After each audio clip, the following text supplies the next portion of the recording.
देखिए, कांग्रेस देश की सबसे बड़ी राजनीतिक पार्टी है, सबसे पुरानी राजनीतिक पार्टी है और हर बूथ स्तर पर कांग्रेस का कई पीढ़ी का कार्यकर्ता जो है उपस्थित है और हमेशा जनता के सुख-दुख में आपको कांग्रेस के ही कार्यकर्ता नज़र आएँगे और प्रदेश में भी आप देखेंगे कि जनहित के जो भी ज्वलंत मुद्दे हैं, चाहे वो बेरोजगारों के रोजगार की बात हो, चाहे बेटी अंकिता भंडारी प्रकरण में न्याय की बात हो, वीआईपी के नाम को उजागर करने की लड़ाई हो, चाहे डबल इंजन का फेल्योर हो, चाहे गन्ना किसानों के बकाया के भुगतान की मांग हो, चाहे आपदा पीड़ितों के लिए उचित मुआवजे की मांग हो, आपको कांग्रेस पार्टी हमेशा सदन के अंदर और बाहर सड़क पर संघर्ष करती हुई नजर आ रही होगी और लोकसभा चुनाव की तैयारी के लिए जो भी पार्टी को आवश्यक कदम उठाने हैं, जो भी संगठन को मजबूत करना है बूथ स्तर पे, वो हम कर रहे हैं। लगातार प्रदेश अध्यक्ष आदरणीय करण महाराज जी प्रदेश का दौरा कर रहे हैं, हर जो है ब्लॉक में जाकर के संगठन की समीक्षा कर रहे हैं।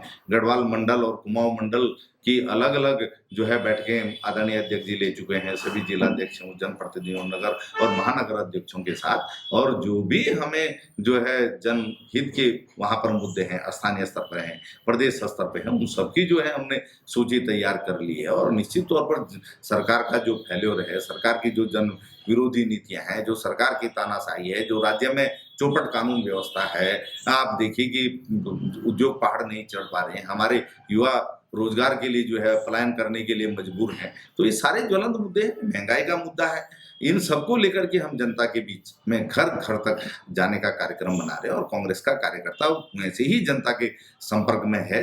निश्चित तौर पर जनता आज आशा और उम्मीद से कांग्रेस की ओर देख रही है और निश्चित तौर पर आप देखेंगे आने वाले चुनाव में आपको इसके परिणाम भी दिखेंगे। स्मार्ट सिटी का काम शहर में चल रहा है, किस तरह से देखते हैं इसको? देखिए, स्मार्ट सिटी के नाम पर आपने शहर के लोगों को जो आशा और उम्मीद बनाई थी, प्रदेश के लोगों को लगा था कि चलो अपना एक स्मार्ट सिटी होगा जिस पर हम गर्व कर सकेंगे, लेकिन 2018 से हम देख रहे हैं कि लगातार स्मार्ट सिटी के नाम पर देहरादून की दुर्दशा बनी हुई है, दुर्गति हुई हुई है। आप किसी भी गली में चले जाइए, हर गली खुदी हुई है। आज तक उन गलियों की दोबारा सुध लेने वाला कोई नहीं है। आप ड्रेनेज को अगर देख लें, ड्रेनेज का कोई सिस्टम इस शहर में आज तक नहीं बन पाया। आप वार्डों में चले जाइए, आपको वहाँ पार्क नजर नहीं आएंगे। आप मतलब जो पार्क हैं वो इतनी बुरी हालत में है कि आप वहाँ पर बैठ नहीं सकते, आप वहाँ जा नहीं सकते। तो बच्चे जाएं तो कहाँ जाएं खेलने के लिए? तो जो जिम्मेदारी है यहाँ नगर निगम की या एमडीडी की, वो उसे पूरा नहीं कर रहे हैं। स्मार्ट सिटी के नाम पर जो आप मनमानी कर रहे हैं, जो कंपनियों का खेल यहाँ पर चल रहा है, कमीशन के नाम पर ही इतना विलंब हो रहा था, नहीं तो तारीख पे तारीख क्यों मिल रही है आप बताइए ना।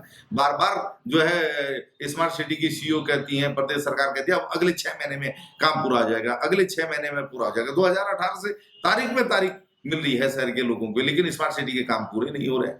तो आखिर इस शहर की दुर्दशा के लिए जिम्मेदार कौन है? आप बताइए ना, किसी बड़े अधिकारी पर आज तक कार्रवाई हुई? केवल बयानबाजी जरूर हमने सुनी। नगर शहरी विकास मंत्री भी सड़क पर उतर करके जो है फोटो खिंचवाते हुए फोटो सेशन करते नजर आए, मुख्यमंत्री भी समीक्षा करते हुए नजर आए, मेयर भी जो है सड़क पर जो है निरीक्षण करते हुए नजर आए, लेकिन फिर भी हालात नहीं सुधरे। तो कहीं ना कहीं किसी की सह है, किसी की सह पर ही ठेकेदार ये जो कंपनियां काम कर रही हैं वो अपनी मनमानी कर रही हैं, उनको जनता की कोई परेशानी से कोई सरोकारी नहीं है। तो ये स्थिति कब सुधरेगी आप बताइए ना। स्मार्ट सिटी के कामों के कारण ही आप देख सकते हैं कि जल भराव की समस्या हुई और डेंगू ने जो है पूरे शहर को चपेट में लिया, तमाम लोगों की मौतें हुई, हर घर में 2-2 4-4 डेंगू के पीड़ित थे। आखिर जनता को जो परेशानी हुई उसकी जिम्मेदारी किसकी है? लेकिन सरकार तब भी चेतने के लिए तैयार नहीं है और अब अगर समय पर स्मार्ट सिटी के काम पूरे नहीं हुए तो ये जनाक्रोश इतना बढ़ जाएगा कि सरकार को इसे संभालना मुश्किल हो जाएगा। लोग जो है स्मार्ट सिटी के कारण अपने घरों के बाहर निकल ही नहीं पा रहे हैं, कामों के जगह जगह सड़कें खुदी हुई हैं, गड्ढे ही गड्ढे हैं, पैदल नहीं चल पा रहे हैं, तो गाड़ी से कैसे निकलेंगे आप बताइए। बच्चे समय से स्कूल नहीं पहुंच रहे हैं, बीमार जो है समय से हॉस्पिटल नहीं पहुंच रहे हैं, लोग रोजमर्रा के काम के लिए समय से जो अपने दफ्तर नहीं पहुंच रहे, जगह जगह जो है दुर्घटनाएं हो रही हैं हर गली में, कभी स्कूटी गिर जाती है, कभी बाइक गिर जाती है, कभी कार जो है किसी गड्ढे में फंस जाती है लोगों की। तो वहाँ लंबा जाम इस कारण से लगता है, लोग परेशान हैं, लेकिन सरकार जो है उनकी परेशानी को दूर करने के लिए कोई उपाय नहीं कर रही, कोई जो है सख्त कदम नहीं उठा रही है जिससे स्मार्ट सिटी के काम समय पर पूरे। तो जनाक्रोश है हर व्यक्ति जो है आक्रोशित है इस समस्या से, और निश्चित तौर पर भारतीय जनता पार्टी को आने वाले लोकसभा चुनाव में इसका खामियाजा भुगतना पड़ेगा। अभी अभी आड़त बाजार की शिफ्टिंग को भी लेके शासन से व्यापारियों की बात हुई है, तो क्या कुछ कहेंगे इसको लेके? अभी ये कितना और वक्त लगेगा इसमें?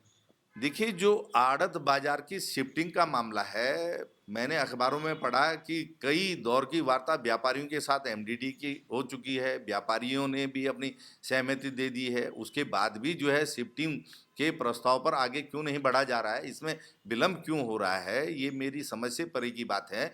क्योंकि ऐसे मामलों में आपको ज़्यादा लापरवाही नहीं करनी चाहिए, ज़्यादा विलंब ठीक नहीं है, क्योंकि शहर जाम की समस्या से पहले ही परेशान है। आम आदमी, आप देखिए, शाम को जब आप दफ्तर से घर जाते हैं तो एक एक डेढ़ डेढ़ घंटे आप जाम में फंसते हैं। सवेरे जब दफ्तर के लिए आते हैं, एक डेढ़ दो घंटे के जाम में आप फंसते हैं, तो घर जाने में भी देरी और ऑफिस पहुंचने में भी देरी। बच्चे समय से स्कूल नहीं पहुंचते, आप बताइए, बीमार समय से हॉस्पिटल नहीं पहुंचते। जो सैलानी यहाँ पर आते हैं वो कहते हैं यार ये कैसी स्मार्ट सिटी है। तो इस समस्या से निजात तभी मिलेगी जब आड़त बाजार की शिफ्टिंग समय पे पूरी होगी। तो सरकार को इसमें गंभीरता से इस प्रस्ताव पे आगे बढ़ना चाहिए और तेजी ला करके एक टाइम फॉर्मेट में आड़त बाजार को शिफ्ट कर दिया जाना चाहिए।